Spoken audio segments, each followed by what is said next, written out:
Your Dog's Friend is a nonprofit 501c3 whose mission is to help keep dogs out of shelters by educating and supporting their humans. We promote positive method of training and behavior modification through stress-free methods. As part of that mission, we offer free webinars like the one you're about to watch. Subjects range from dog behavior, stress-free training, and other tools to help you understand your relationship with your dog. If you like the webinar, be sure to give us a thumbs up. Click the notification bell and subscribe to our channel. By subscribing, you'll be notified when future videos are posted.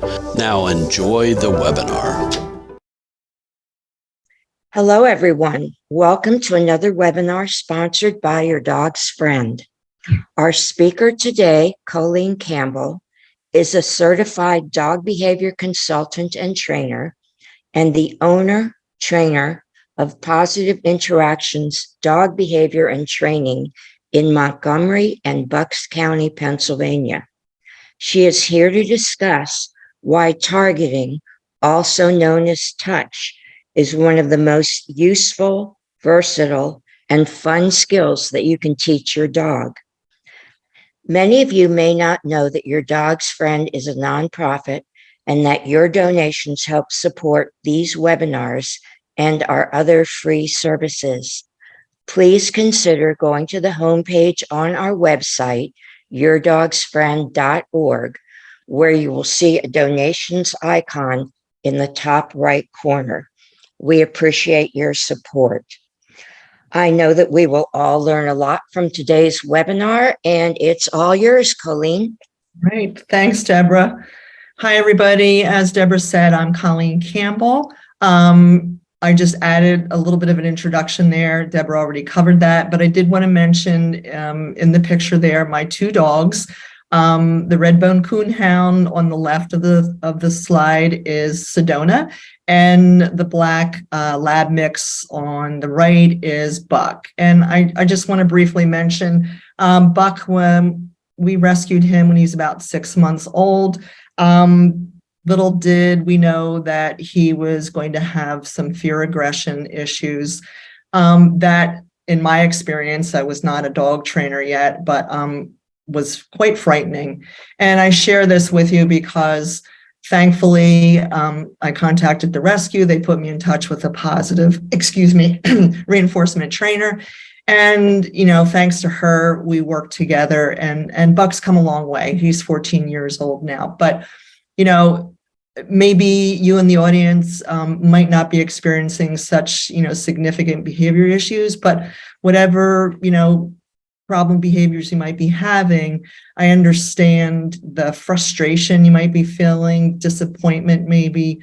And in my case, I was scared. I did not know what to do, but there's so many good resources out there, Your Dog's Friend being one of them. And, through positive reinforcement training, patience and time, you really can see behavior changes with your dog. So I just wanted to share that with you. And I want to give a big thank you for Your Dog's Friend for inviting me to give this presentation today. I'm excited to share this with you. And specifically thanks Deborah and Carrie, who helped me with some of the logistical things as far as, going over my slides. I really appreciate that. And most of all, I want to thank you all in the audience for taking time out from, part of your weekend to listen to this. So let me move ahead here. What I'm going to be talking about today is targeting, one of the most useful and versatile behaviors I think you can probably teach your dog. I want to talk first of all about what exactly is a targeting behavior. And after describing specific applications, hopefully you'll understand and see why it is such a useful behavior. I will go through the steps of how to teach your dog the behavior. And then at the end, there'll be time for questions. So if I look up the definition of a target, this is what I found. It's an object or goal of focus. I'm sports oriented, so I immediately thought of two examples involving sports. One is shooting basketball into a hoop. the target would be the hoop, and you hope to get the basketball in there. Another example is bowling, where you roll the ball down the alley in the hopes of hitting the target, which are the pins. And then there's less tangible or physical objects. And examples of those would be maybe you want to lose weight, so you have a goal or a target weight that you're aiming for, or maybe you have a goal of getting a degree. You want to finish your bachelor's or maybe a master's degree. Those are all examples. But let's focus on dogs. That's basically why we're here. This is the targeting behavior, is where the dog touches or orients a part of their body to a specific target. So I have some examples here with the pictures. The picture on the left is where the dog is targeting their nose onto someone's hand. The middle picture is the dog is targeting their paw onto someone's hand. And the picture on the right is where the dog's body has targeted the bed. And that's an actual behavior that we can teach dogs to. I call it go to mat, go to bed. That's just a different example. So I'm going to specifically right now be talking about the targeting behavior where the dog uses their nose to touch a hand. And I call that behavior touch. And first of all, I want to just go over some of the applications where you can use this touch behavior. And these applications that I'm going to cover first are mostly for pet dog owners. In my experience working with clients, these are some of the behaviors that I see most often. And then I'll talk about how you can apply the touch behavior to these various behaviors. So I'm going to work through these bubbles. First one is moving. You're able to move your dog from one location to another. That might be off the couch, off your bed. The advantage of that is you don't have to reach for their collar. I mean, I don't know about you, but when my dog gets comfy cozy on the couch, I would have to pull her pretty hard to get her off. So, having your dog learn to target your hand to move them is an advantage. Another example is to have your dog get into the car. Many dogs are, at the very least, maybe not thrilled to go in a car, and some are downright fearful just based on some negative experiences. And I have a really cool video, I think, that shows how the specific trainer was able to use the touch behavior to help this dog learn to feel comfortable getting into the back of a car. I have down here, move away from the door. Many dogs, the front door or whatever door most people come in at, especially if there's a doorbell involved, that area is an area of high arousal. And if maybe you just want to have your guests be able to come into your house without having, the dogs all over them. So being able to move them away from the door temporarily to allow your guests to come in is a nice behavior to have. Mouthing and nipping. I see this a lot, these behaviors with puppies and adolescent dogs. By having the dog learn to target a hand, it gives a different focus for the dog and a redirection to do something else. The same with jumping up. That's another common behavior problem I see with the same age group, puppies and adolescents. It's mostly due to being overexcited. And this targeting behavior gives them, again, a focus and some impulse control. Down on the bottom, the bubble on the left, recall, which is coming when called, which in my opinion, I think is probably one of the most useful behaviors and important behaviors to teach your dog. Not only is it convenient to have your dog, come to you when you ask them to, but it can literally save their lives. So, most people teach a recall using, the audio cue, which might be come, here, but having your dog also learn to target your hand gives the added benefit of having a visual target for your dog. The middle bubble, I have listed equipment. What I mean by that is a lot of dogs wear harnesses nowadays. It can be beneficial for leash walking skills. And a lot of harnesses are designed to, go over a dog's head. Some dogs, when they're first introduced to a harness, can be a little head shy or maybe aversive to having something going over their ears. So by using a hand target, it's a nice way to condition the dog to getting comfortable to having that done. And I have a video of that later on. A muzzle. Maybe your dog needs to be muzzled for vet visits, or maybe you're working with a trainer, and in order to keep everyone safe, the dog needs to be conditioned to wearing a muzzle. That is really important, that conditioning, because you don't want to just take this and put it right on the dog's nose. So by having them learn how to touch, you can modify that to have them get used to, having the muzzle on.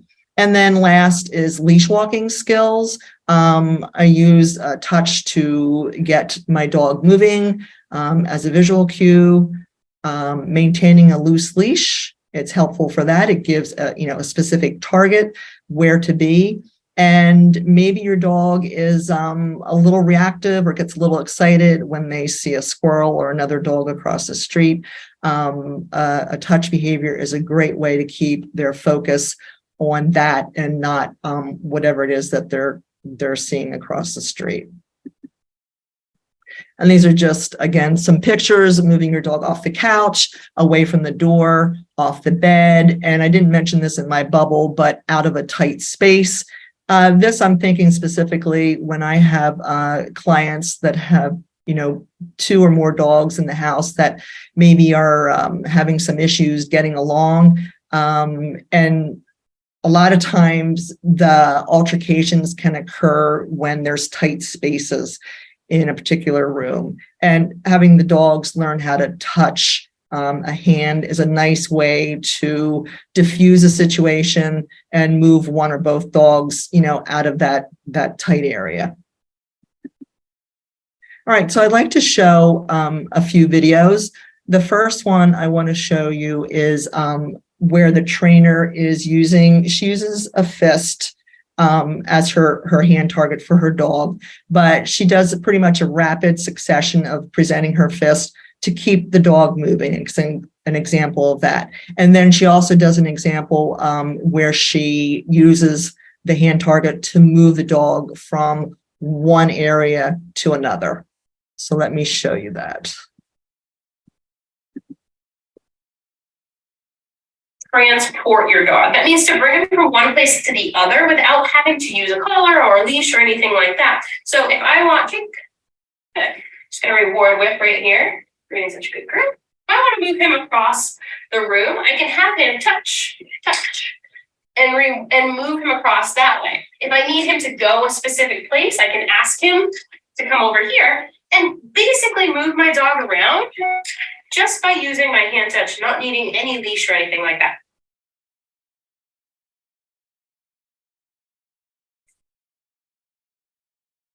Okay.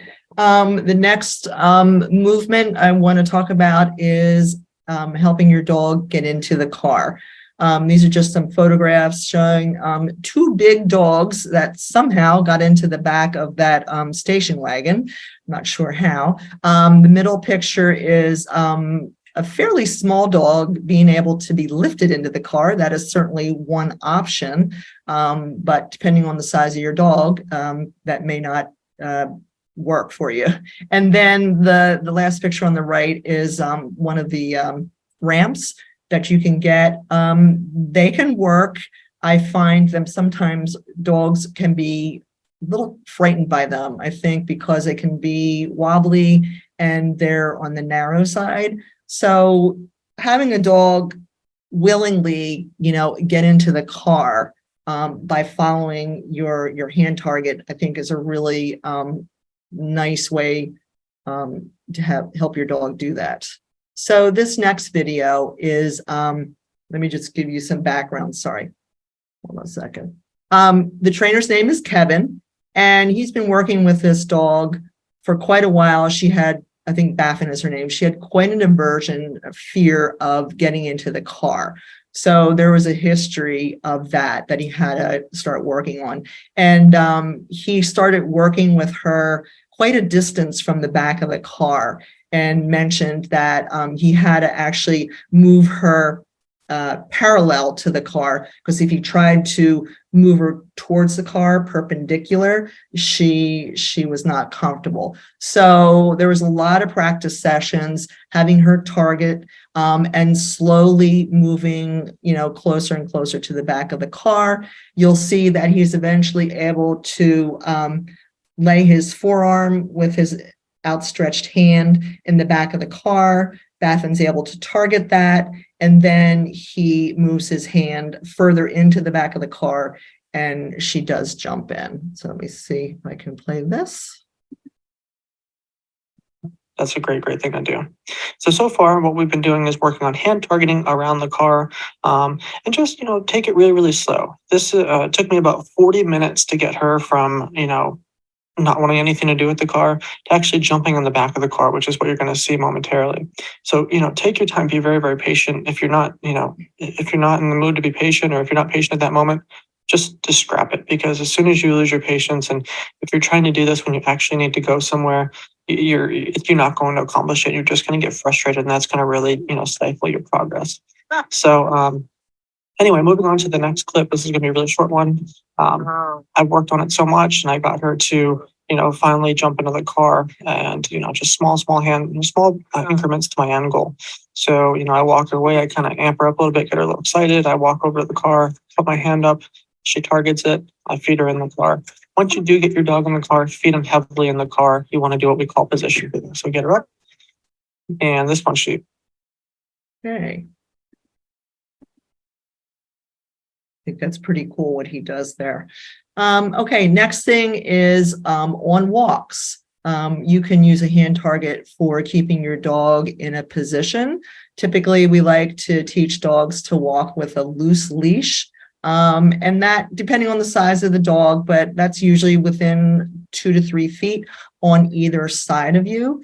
And that's where a hand target can come in handy. The picture on the right is a dog who is pulling or lunging. I'm not sure at what, but let's just say it might be another dog or a squirrel. And as I mentioned before, having this dog know a hand target, maybe we could have prevented the dog from reacting like that by keeping their focus on your hand target. This is a video of a trainer showing her dog on a walk where she's using a hand target for position, where she wants to keep her dog at a certain area around her body. And then she picks up the pace a little bit, and she also is offering her hand as a target more rapidly. And that would be an example if she wants to keep her dog's focus. Walking, I have them come to heel, and then I'm just asking for one hand touch, click and reward, one hand touch, click and reward to keep them in position. Then I can use multiple hand touches, which is super useful if there's a distraction.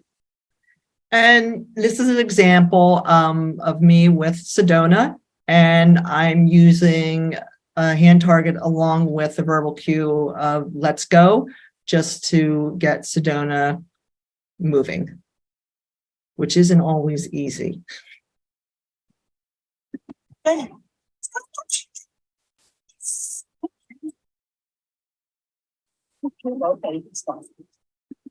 you. All right, and now using a hand target as part of your dog's recall or coming when called, using that visual target to really reinforce it. And this is, again, a trainer who is going to demonstrate a recall. She's inside.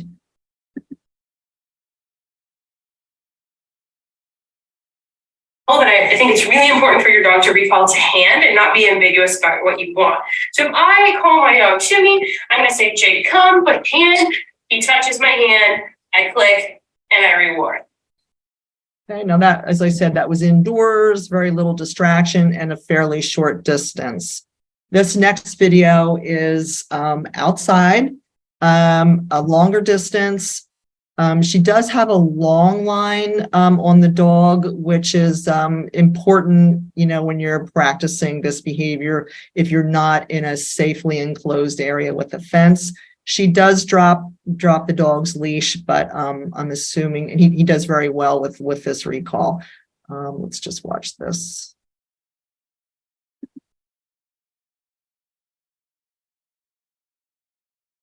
Too touched. Good puppy. And then you can start moving to off-leash practice. Good touch.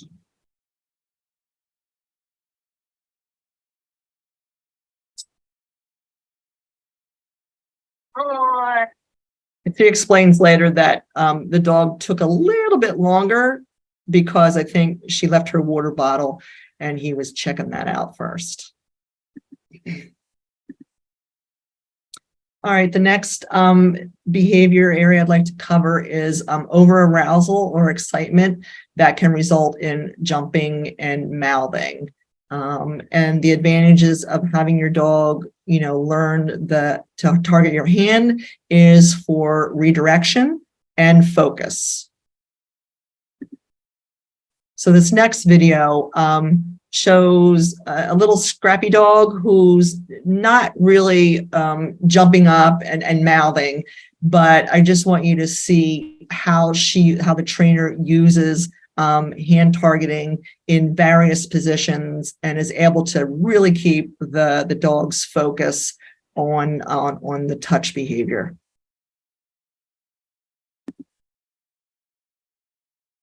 here's another game you can play. Can your dog touch your fingers when you hold them on the ground?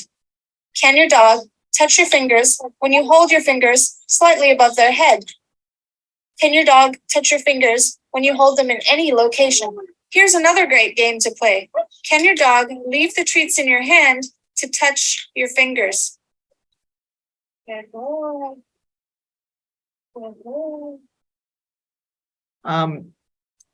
What I liked about that little video clip was she actually lays her fingers. She's using fingers instead of an open hand target, but she actually puts them down on the ground, which I think is something to keep in mind if you're trying to help your dog not jump up. We would try to keep their focus more on the, towards the floor.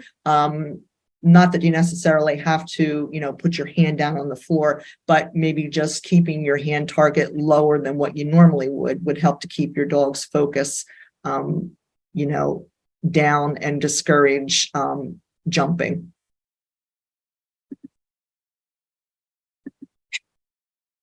This next video is, this is a shelter that I used to volunteer at. And I specifically went up there asking if I could work with some dogs for this webinar to get some video.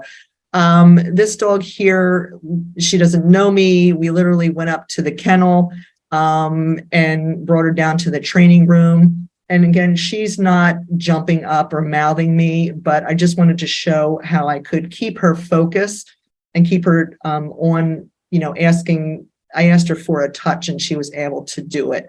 This room has lots of smells in it because, all the dogs are brought down there for their training. So let me just show you that. The reason you might be wondering why I'm stepping on the leash, it's really to help keep her closer to me, because if I didn't, if I just dropped the leash completely, I know she'd be off in all the different corners of the room.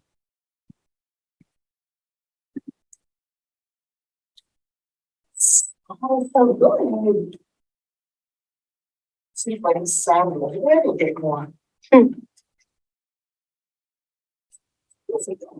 See?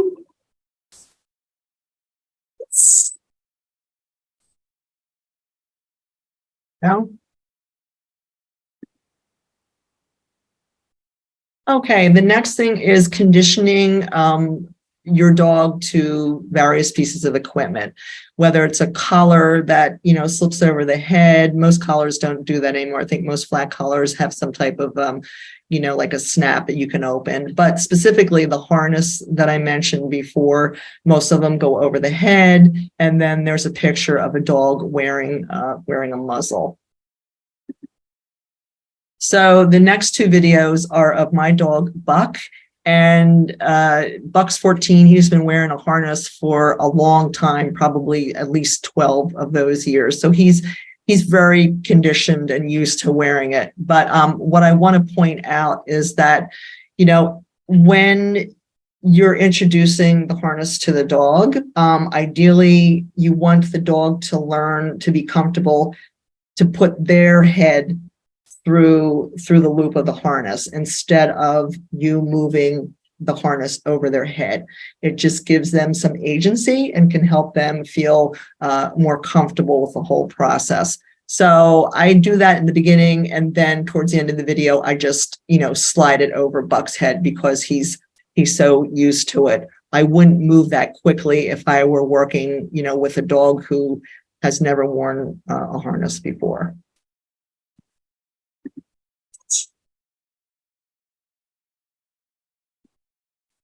Yes.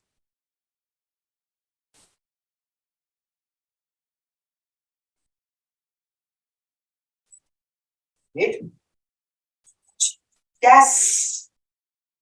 Good boy. So.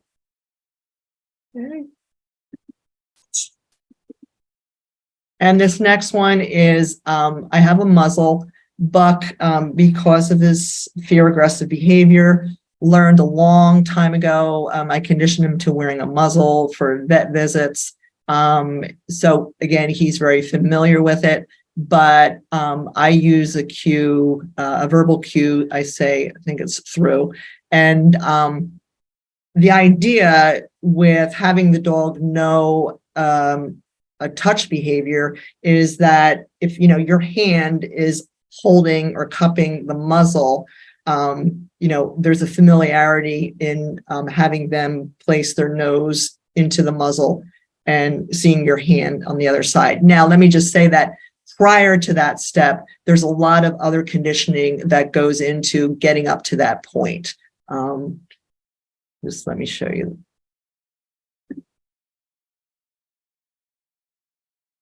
Through touch.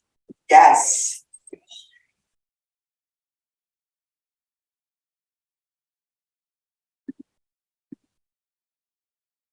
Okay, so touch, as I've been using it, is a specific targeting behavior where the dog touches their nose to either, an open hand, fingers, or a fist. Let me show you some. Now here I have my lovely helper dogs who are so easy to work with and they don't require any treats. So the first example is a flat open palm held horizontally. I tend to teach it that way. That's just the way I've always started to do it, and I usually do it that way. There's also the option of holding your flat open palm more vertically. I see probably a fair amount of clients who tend to do that, and that's fine. But sometimes the dog gets confused with another behavior that maybe is very similar. They use a hand signal that's similar to that. You'll see that in one of the videos where the dog gets confused and offers a paw, because that's the hand signal that the owner uses when they want the dog to shake a paw. Two fingers. I find this useful with dogs who are maybe a little on the shy side or aren't comfortable with having, a flat hand being presented right in front of them. Two fingers is a little less intimidating. And then finally, the fist is another option. The next thing I like to do is tell you or teach you how you can teach your dog the touch behavior. So I'm going to go through these bullets fairly quickly, and then I have a video that shows that. And I just happen to have a helper dog here. Let me just get rid of this. Okay. So the first thing you want to do is present whatever hand, position you're going to use. I'm going to use my flat open hand for this demonstration. You're going to present your flat outstretched hand very close to your dog's nose. We always try to set the dog up for success, meaning we want them to be able to achieve what we're trying to do and have them get reinforced with that, with a treat. So if I were to take my dog here, who doesn't know what behavior I'm going to ask them to do, and hold my hand, 3-4 feet away, the dog isn't going to know what I want, and he's not going to be able to get reinforced for that. So instead, I'm going to present it within like 2 to 3 inches of the dog's nose. When the dog touches his nose to my hand, or even in the beginning, if he just maybe brushes it or orients towards it, I'm going to mark that. Verbally mark that with either saying yes or good, or if you're familiar with clicker training, that's where you would click your clicker, and then that's going to be followed by a small treat. So if you present my hand, the dog touches my hand, and when he does, I say yes, followed by a treat. I'm going to repeat that about 8 or 10 times. I want the dog to understand what the behavior is. I'm setting him up for success by making it relatively easy, and he's going to be getting reinforced for that. After that, then I'm going to introduce the verbal cue or the name of the behavior, which I'm going to be using touch. I don't introduce the verbal cue up front. I prefer to have the dog understand the behavior, and now I'm going to introduce the name of the behavior. So I'm going to say that first because that's the unknown to the dog at this point. So I'm going to say touch just one time. I don't want to repeat it over and over again. It just it weakens the strength of the cue, of the name of the behavior you're giving. So I would say touch once, touch, present my hand. When the dog touches his nose to my hand, I say yes, and he gets a treat for it. So in summary, in bold at the bottom, say the verbal cue touch, dog touches your hand, you mark it with either your click or your yes or your good, and followed by a treat.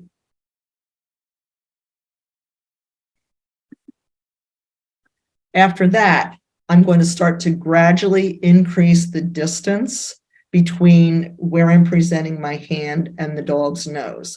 And I can't stress enough that you really want to move slowly with this. I've been guilty of it myself, and I know my clients are guilty of it too, where, we're really successful, or the dog's really successful with, several inches. And it's like, well, in that case, I can, walk backwards 4 or 5 feet and expect my dog to be able to do that. That doesn't usually happen. That means that you went too quick, and you have to go back to the distance where your dog was last successful at. At this point, you also want to start using both hands, not at one time. So, have your dog get used to targeting your right hand, your left hand, start to vary the distance or the height a little bit. So your dog, you can have your dog get used to that. If you notice that your dog is having trouble touching his nose to your hand, you want to just remove your hand target. Don't keep on keeping the hand there and repeating touch, touch, touch. You want to just take it away. I call it cancel that one and reevaluate. What do I mean by that? That means, did you have your hand maybe a little too far away there? Or look at the environment that you're working in. Was it too distracting for your dog? Or was there something that happened in the background that got his attention? And reset and then try it again. So this next video is my dog Sedona and I, and she knows this behavior too. She's known this for years. So I'm basically following, the steps that I just went through, and I do have some text coming across the video so you know what's happening when.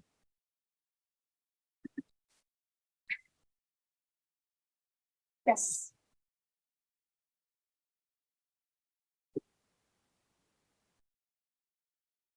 Yes.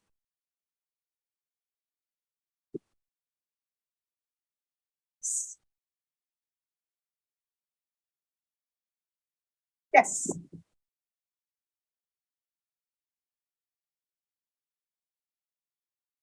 I'm doing a lot of repeats here. Yes.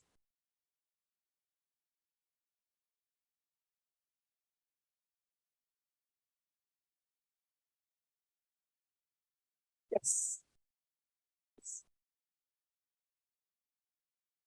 Yes.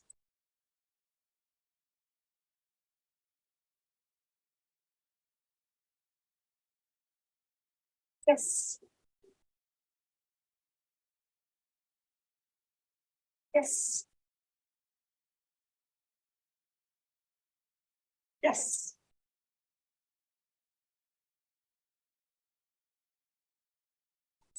Yes. Yes. Change my hand height.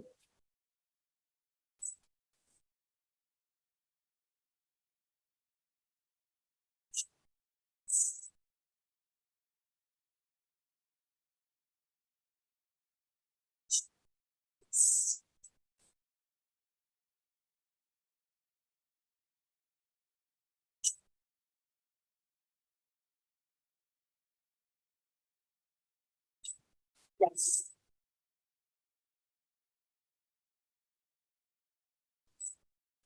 Yes. Increasing the distance a little bit. There we go. This next video is a friend of mine, Laura. She's a behavior vet tech, and she is working with, I believe, a friend's dog. Introducing, well, the dog knows the touch behavior, but you'll see here that she presents an open hand, slightly pointing down, and the dog gets confused with that hand signal, thinking that she's asking for a paw, which she starts to do. And then Laura changes the hand signal that she uses, which you'll see.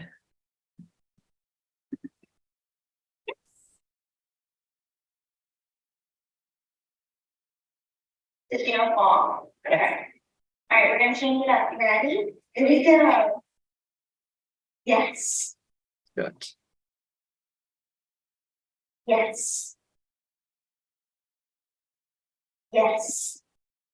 And she was able to help the dog be successful by just simply changing from an open hand to the fist, closed fist. Add here.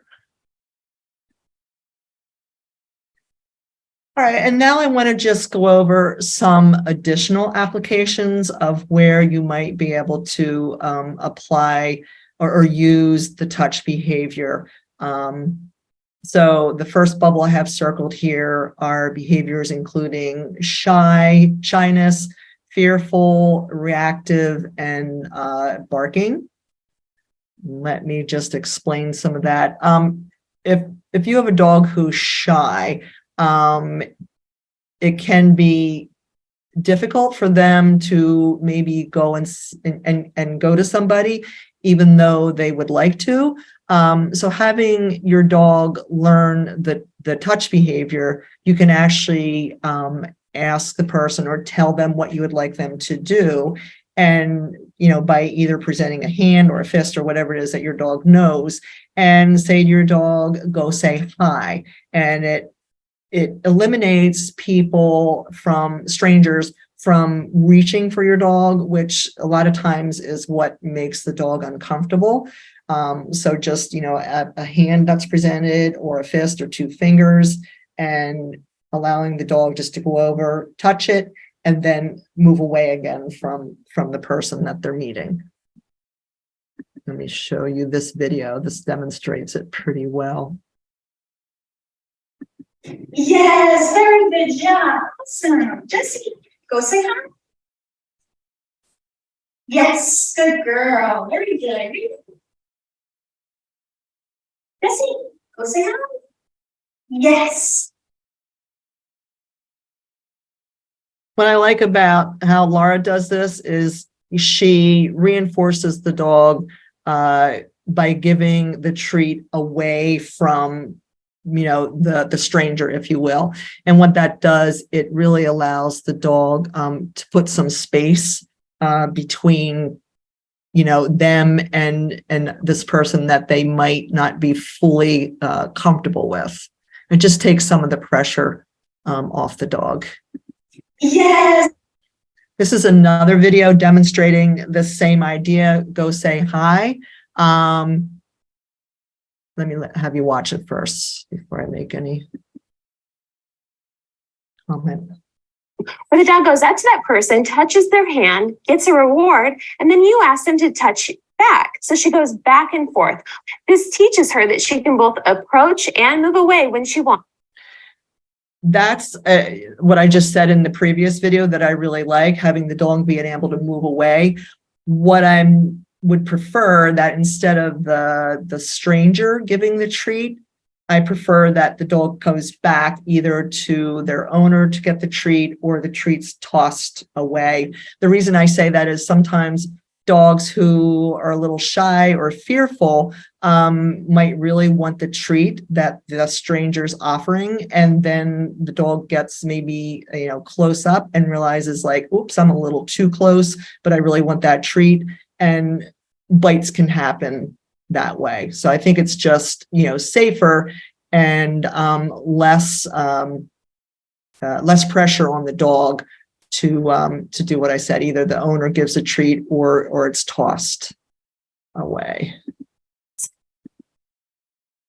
And this next video is a very fearful dog that's being fostered by a trainer. And you'll see the setup she has in her apartment. The dog is actually enclosed in an X pen, and inside there is her dog bed. This dog is so fearful and environmentally sensitive, meaning there's all kinds of things in the environment that this dog is very stressed by. So the trainer has tried to eliminate or play down all of those environmental factors that the dog is stressed by. So she's been able to work up to the point where she's inside the dog's enclosure. She's moving very slowly. She doesn't want to startle the dog. She's not making direct eye contact. But she's offering her 2 fingers and having the dog make contact that way. So it's a good way to start to build trust and a bit of a relationship with a very, very fearful dog.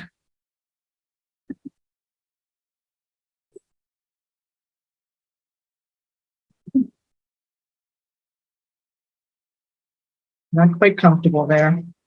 She takes her hand away, tries again.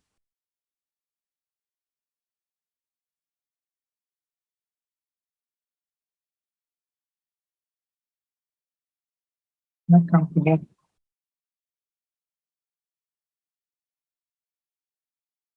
Really?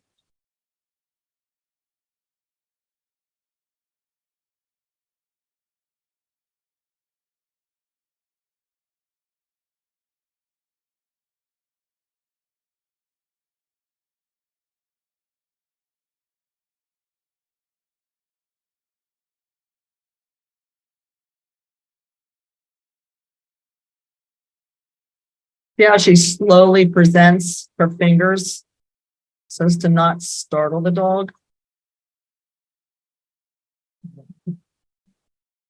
That's that one.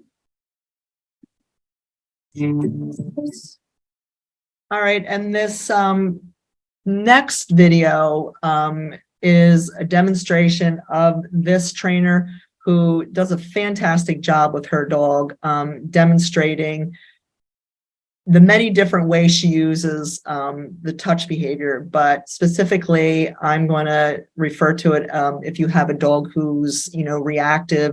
It's a great way to keep their focus. You can also use it to change direction. Say, you look up and you see a dog that your dog doesn't really like, and you You have no option but to maybe turn 180 degrees and go in the opposite direction. Having your dog know this touch behavior is a great way to have them do just that. So let's just watch this one. I think she does an awesome job. Going to be. It's a really wonderful way to position your dog strategically. If you want your dog to walk at your side, ask for a hand target at your side. If you want to change directions, present your hand facing a different direction and your dog will move with you. It can be a really great way to change your pace and change directions when needed for safety. Like let's say there's an off-leash dog coming around the corner, ask for a hand target the other way. Get your dog zooming and hand targeting with you in the opposite direction. So it's a really wonderful, low pressure, fun way to position your dog where you need them to be, to making it a Okay.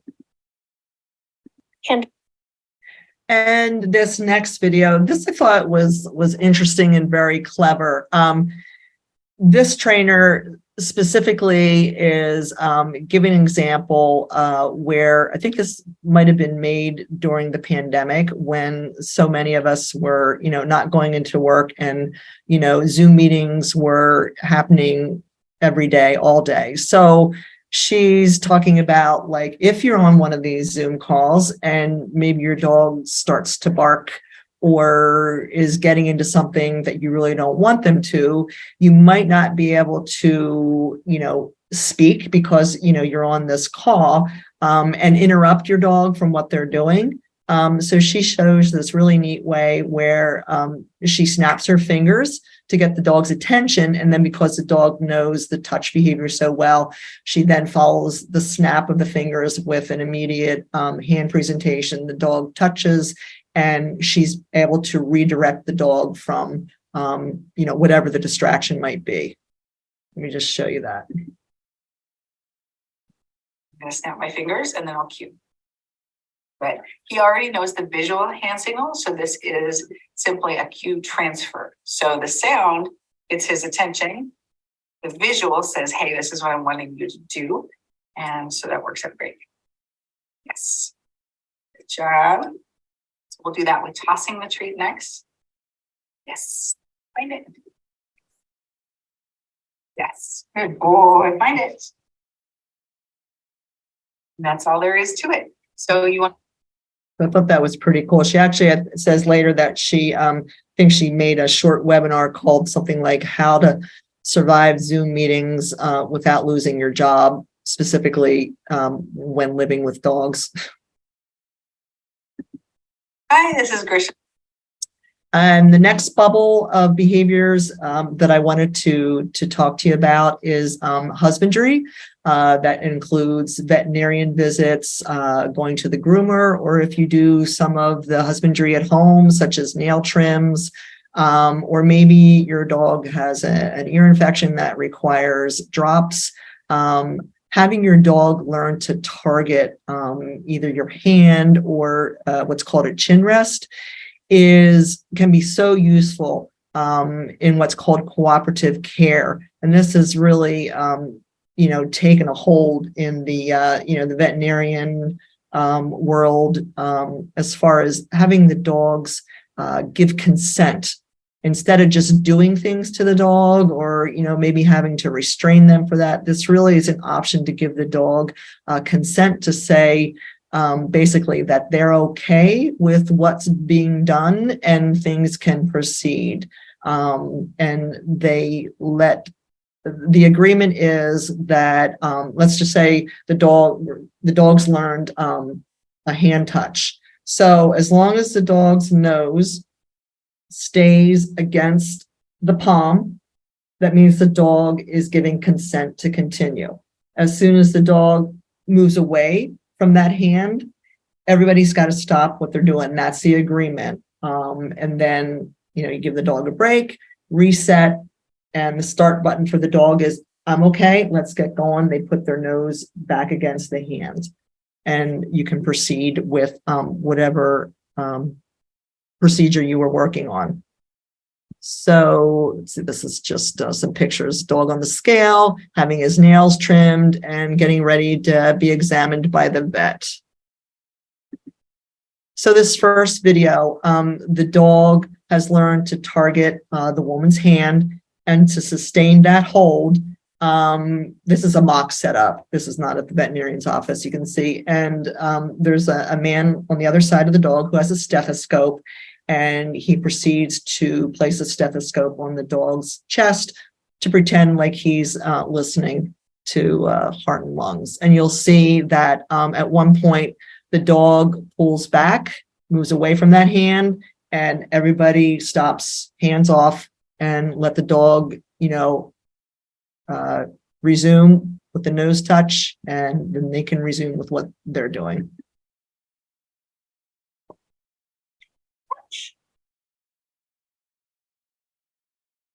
Yep, moves away, everything stops.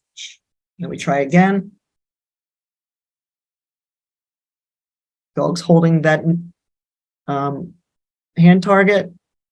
He's okay. And that's that.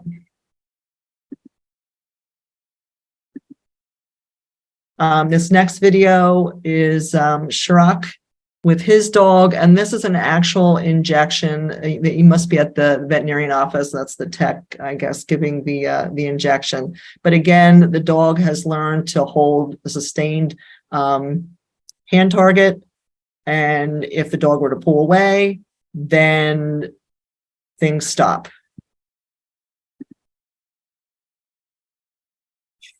Ready?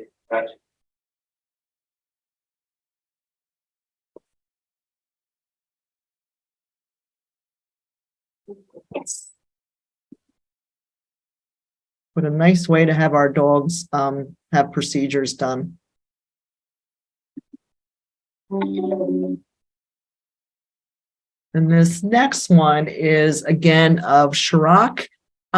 He has eardrops that he's conditioning his dog to getting used to. You can see, well, he says he's working through it very fast for this demonstration, but he starts off with the eardrop bottle on his lap while the dog is targeting his hand. He then moves, the bottle a little bit closer. At one point, the dog pulls away, he stops and gives the dog a break, and then he's able to proceed a little bit further. Now remember, this is the edited training session, so you see me taking some big steps. Just from holding the ear bottle up where it was originally to moving onto my lap could take you 10-15 minutes. Maybe it could take you a day or two. So don't rush this thinking that just because I'm doing it in minutes, you have to do it in minutes. You need to work at the pace that your dog is happy at, and that could be days, it could be weeks, it could be minutes. When you think about moving the bottle, think about moving it centimeter by centimeter.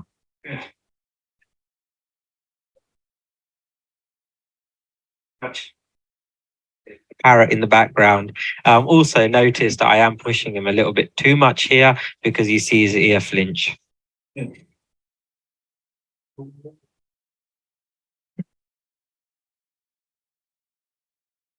says he's sorry. And now he's able to touch the bottle to the dog's ear.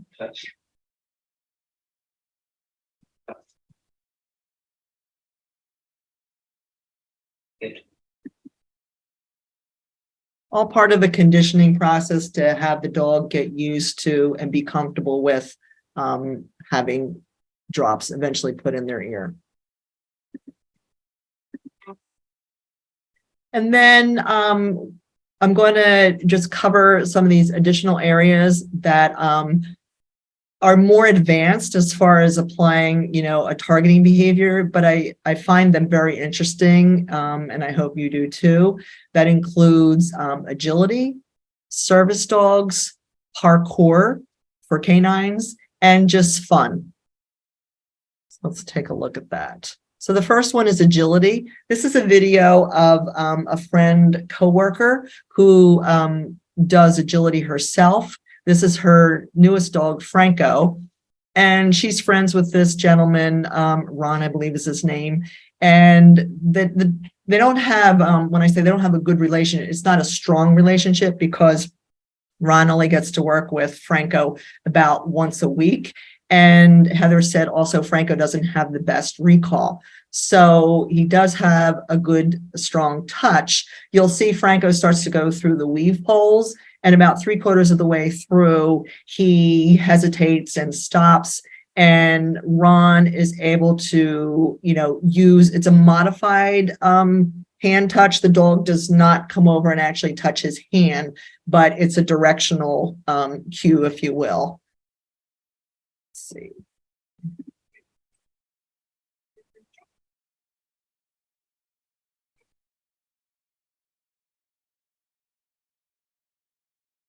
Yeah.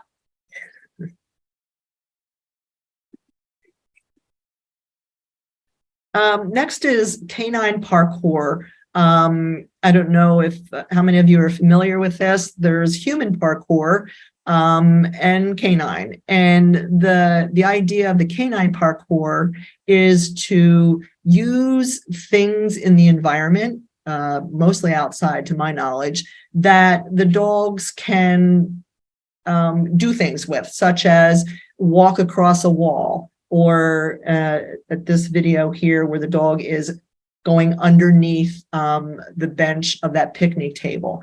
And it's a great way to have fun with your dog. It's good exercise, and it can help dogs that maybe need some boost in their confidence.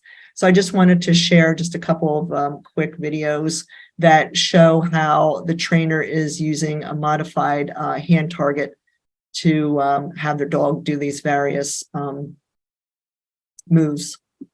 This one is bench top. Yeah.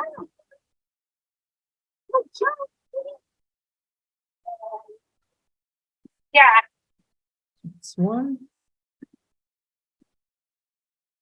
This one is, I think what this one is, I forget. Oh, I know what it is. They're out in the woods and there's a log, a fallen log, and she targets the dog to place his front paws up on there.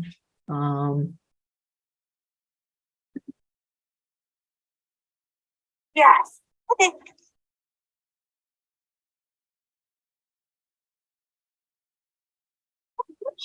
Yes. That's Oh, this one's cool. You can sidestep on a bench. good job. Very nice. And one more. This one is a bocce ball court, which has like, I don't know, a rim, a wooden rim, and she has the dog walking along the top of that. There it is. Yeah, good job.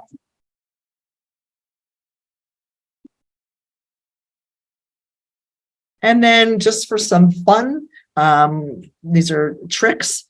I taught Buck how to do, I call it peekaboo, where he simply targets my hand and moves between my legs. Real simple. Yes. What's that? And the second one is, I call it weave.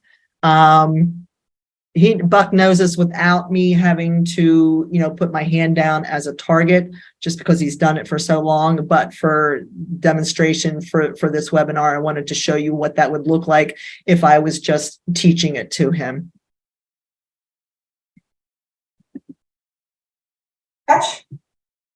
Touch. Touch. Yes, good boy.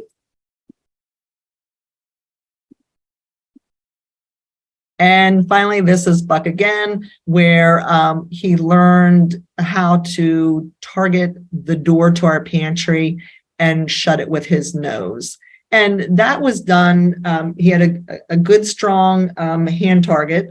And I then took like one of those yellow Post-it notes and placed it on my hand and had him target that, with the yellow paper on my hand. I then moved the paper onto the door and had him target, the piece of paper, and then was gradually able to start ripping the Post-it into smaller and smaller pieces until there was just a little bit there on the door that he targeted, and then I could remove the Post-it altogether.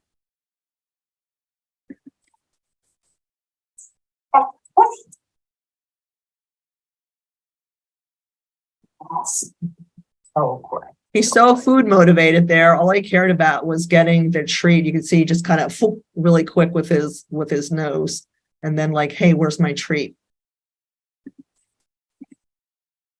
And then next is useful behaviors, and that can be applied with service dogs.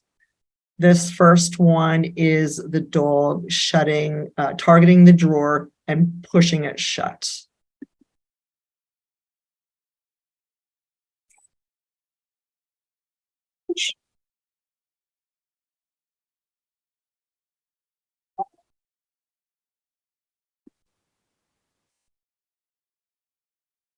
This one is the dog has targeted a refrigerator door, a mini fridge, and also the door to a dryer or a washing machine. Closing a fridge door or Sorry, that was me. in your laundry drawer as part of another service dog task, such as doing the laundry or retrieving a water bottle for you. Let's see where those behaviors would be very useful.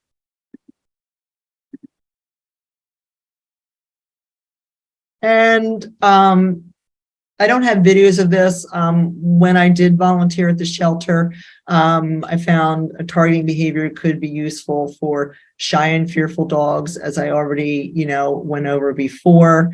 Reactive dogs, there were some dogs who were so reactive initially that all we could really do to get started trying to build a relationship with these dogs was to initially start by just, holding our hand on, we stood on the outside of the kennel and just, had our hand on, the outside of the door. And if the dog made any orientation move towards our hand, that got clicked and treated. And they were able to then gradually have the dog eventually touch their nose to your hand, through the bars of the kennel door. And then conditioning to harnesses, because all the dogs that we walked at the shelter were walked on with harnesses. I added this. If we're out of time, just let me know. I won't do this, but this is not dog related, but I found this so fascinating. These are zoo animals that were taught how to target a specific area. I'll explain that later. One is a giraffe and the other one's a rhinoceros for blood draws. And you'll see what's called a targeting stick, which is a long stick with a round ball on the end. And the animal learns to target that with their nose. They can be held in position and able to get blood draws that way. I won't play the whole thing because it's a little long.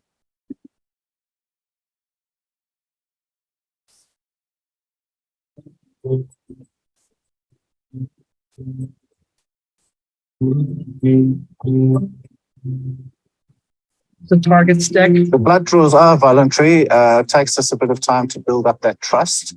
Today we're doing a mock blood draw, which means we'll use a blunt needle just so they can get used to the sensation of us being around their neck area or wherever we need to take the bloods. The reason we do blood draws is for proactive healthcare. It gives us a lot of information about the animal and their medical status at the time.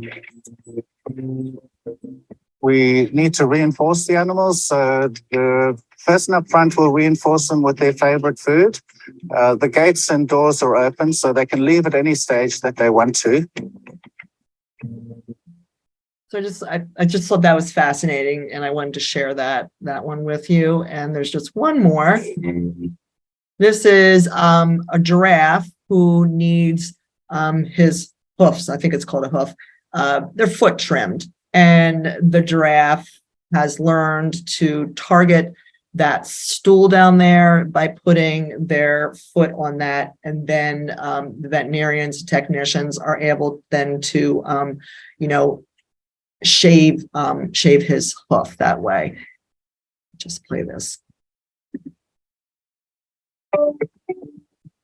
And she also has a target stick. You'll see that long, very long pole with the blue ball on the end.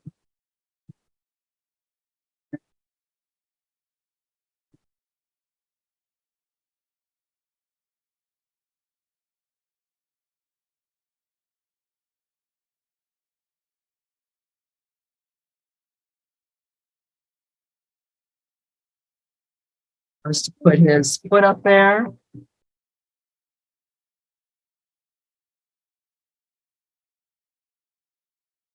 And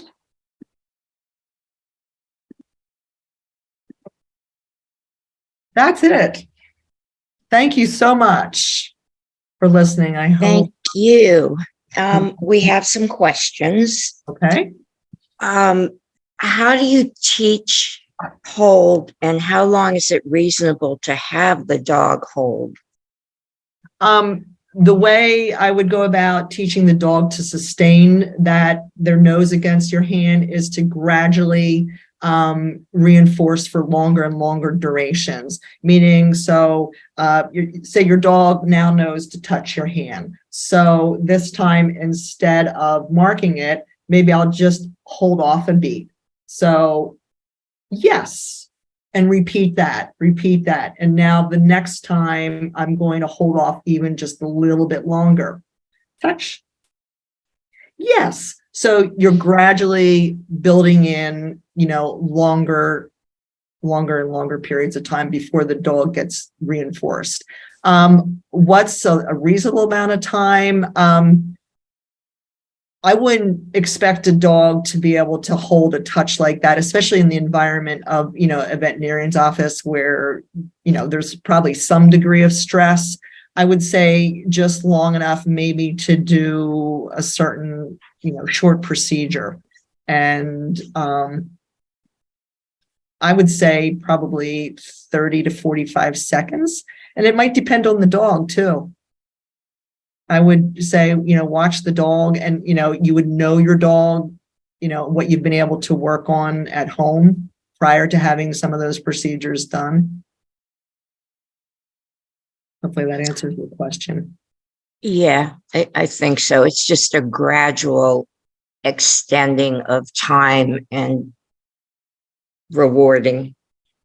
Right. To build that duration in. But as far as like how long is, too long, again, I would be reading my dog and seeing, if there's any sign. Well, if the dog is getting stressed at all, they're most likely then going to pull back, saying, I'm not okay with this. Okay. And specifically about giving eardrops, how do you move from the hand target hold to giving eardrops where you're putting the eardrops in and you're massaging the ear? She said she would run out of hands. Yeah, I mean, the video that I had there, I was thinking that Chirac, his dog, has stand-up ears, first prick ears, right? So he didn't even have to, use a hand to pull the ear back. That's a situation where it might be more beneficial to teach your dog a chin rest. I didn't cover that today. And that's a form of targeting where the dog learns to target, but putting their chin on. I usually try to use like a folded up towel or little, not a blanket, but a towel is probably the best. And you can put that on a chair at a height that is appropriate for your dog. And teach it basically like you would a touch. And again, extending the length of time that the dog keeps their chin there. That way, that frees up both hands. So you don't have one hand as the target. The target now is, the towel resting on the chair or maybe even your knee, depending on the size of your dog. And how do you move from teaching your dog a hand target to teaching your dog to target an object, like, the doorknob? Yeah, that's like I mentioned with my dog Buck, when he was pushing he learned to push the cabinet door closed, the pantry door closed. So the way I did it was I had a Post-it note, just this, a small block of paper. And I started by putting that on my hand. He had a solid touch behavior, and then I put the yellow Post-it note on. So he started to, associate targeting that yellow paper. Then I would move that paper onto, I moved it right to the door of the pantry, and had Buck, close enough so it wasn't, I wasn't calling him from across the room, making it easy for him. And then I started to make that paper, that target, smaller and smaller, simply just by, ripping it into smaller pieces. I've seen somebody else do a slightly different version of that, where they had like a stick, and they might even use like a wooden spoon, and just took some duct tape and made, a target out of duct tape on the end of the spoon. And they were able to then, I think it was training the dog to shut the drawer. And then she would just put the tape, initially on her hand, holding the stick. And then once the dog was solid with that, then she was able to take the stick with the target tape on it and move it to whatever object she was then going to have the dog learn to target. Okay, now I'm a little confused. If you had your dog targeting the Post-it note in your hand, couldn't you then move the Post-it note to the knob? Yeah. Why did you have to make it smaller? Because I wanted him to I wanted to be able to take away that target so that he would just touch and shut the door, target the door, if that makes sense. So you made the Post-it note smaller over time?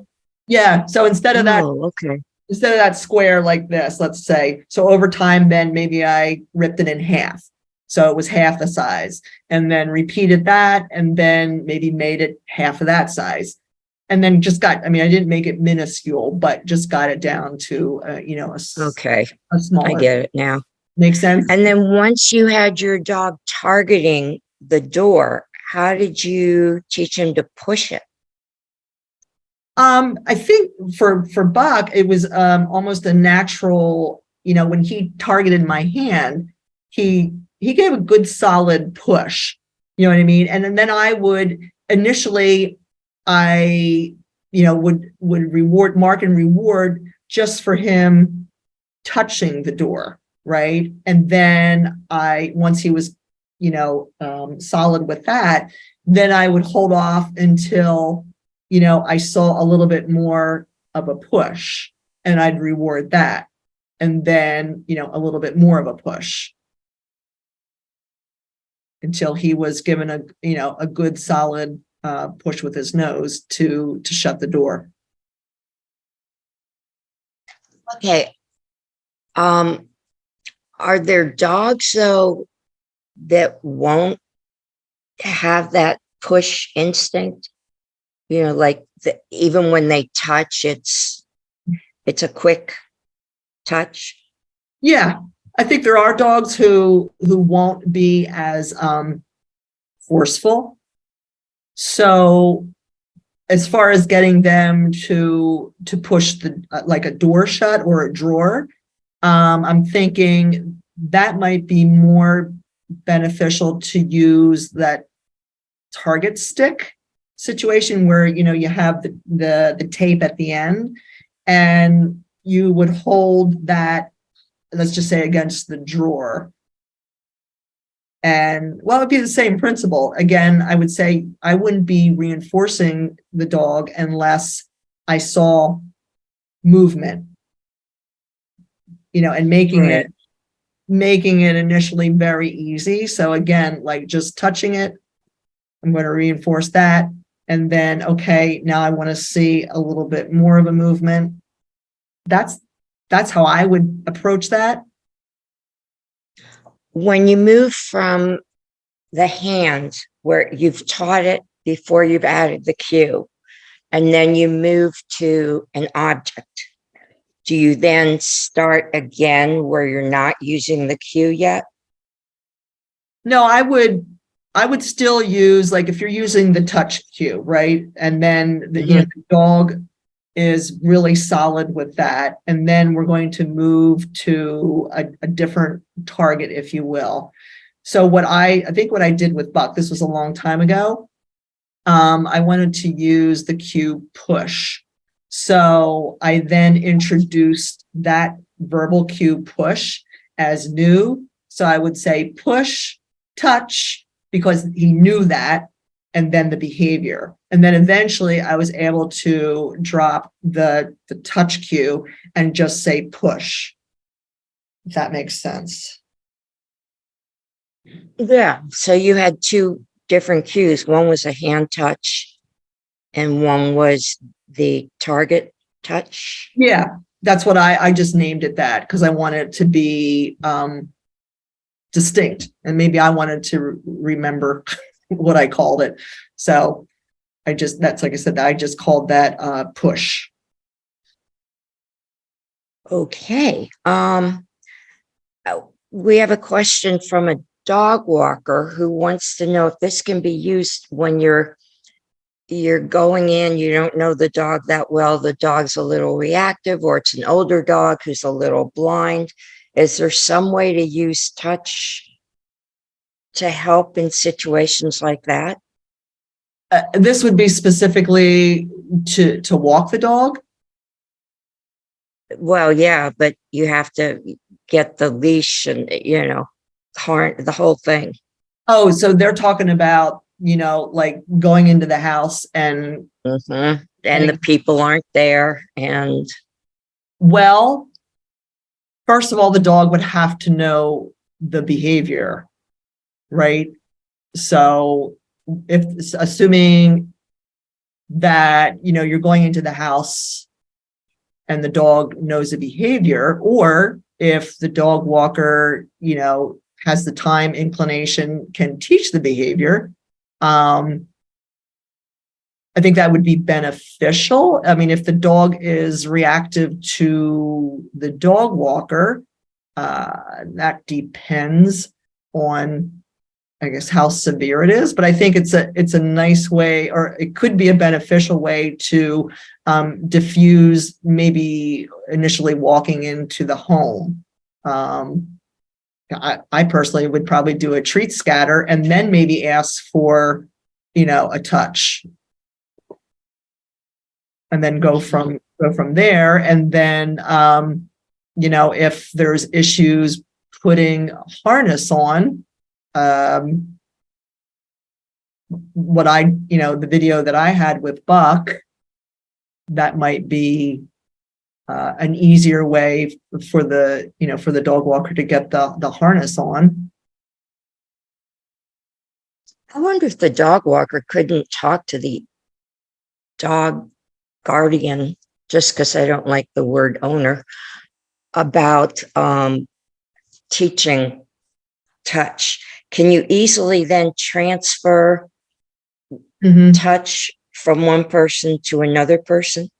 Yeah, I mean, I think, if this, let's just say, the guardian agrees that they'll teach touch, right? And then I don't know if this dog walker would just be coming into the house unknown to the dog.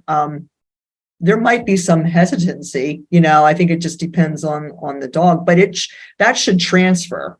You know what I mean? That shouldn't be an issue with who's asking for the behavior, as long as the dog is not extremely uncomfortable, in meeting, new people, for example. Okay. And someone else says that her dog will come to her open hand for a touch, and he used to give a strong touch, but now he often comes very close without touching. She then sometimes moves her hand the ½ inch to touch his nose, which is probably wrong. How do I get him to give a strong touch again? I would probably go back, not all the way to the beginning, but maybe actually I would, where, she would start by keeping her hand, really close to the dog. And I would try maybe also if a higher value treat to see if that engages the dog a little bit more, with a higher value reinforcement. But yeah, starting back with a fairly close distance to the dog's nose, and then, slowly working up again to building in that distance. And the other thing she could try doing is like shaping, if you will, for a solid touch. So, meaning that she won't reinforce the weaker ones, but the touches that are, a little bit more solid and firm, then those she could, mark and reinforce. Okay. I think, well, there's another new message just came in.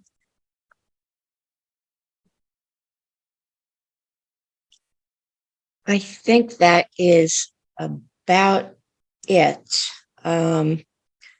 We will have this on tape for anyone who wants to watch it again, or if you want your friends to watch it.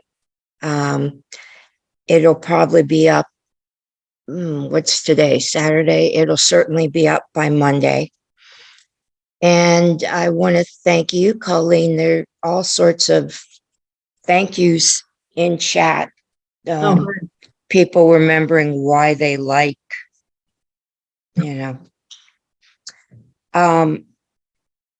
one person wants to know about using touch for puppy pad training, but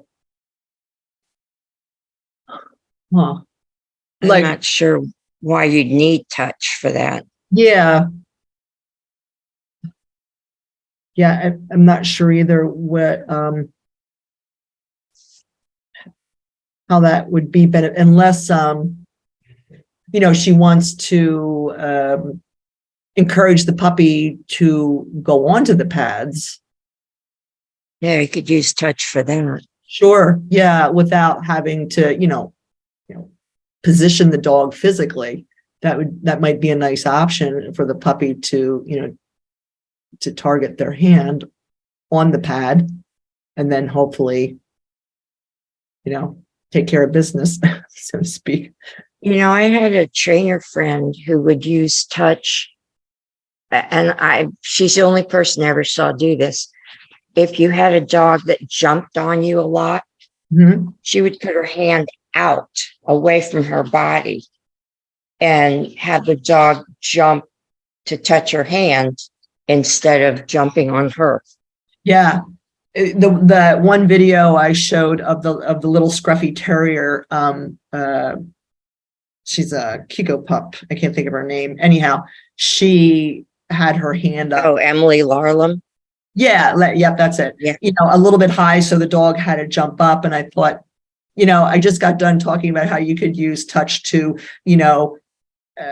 hopefully not have the dog jump up. But yeah, you certainly can do that as long as, that's what the dog learns. Like that jumping to target your hand is okay, but, no other jumping. Yeah, I'm not sure if they'd get that or not. Right. But anyway, but it's really useful for so many things. I mean, coming, walking, occupying your dog, distracting your dog, focusing your dog. There's no limit. Exactly. So I hope everyone will take this home and practice it and start using it. You have some resources that Colleen has put up. And again, thank you, Colleen, and thank you, everyone who attended.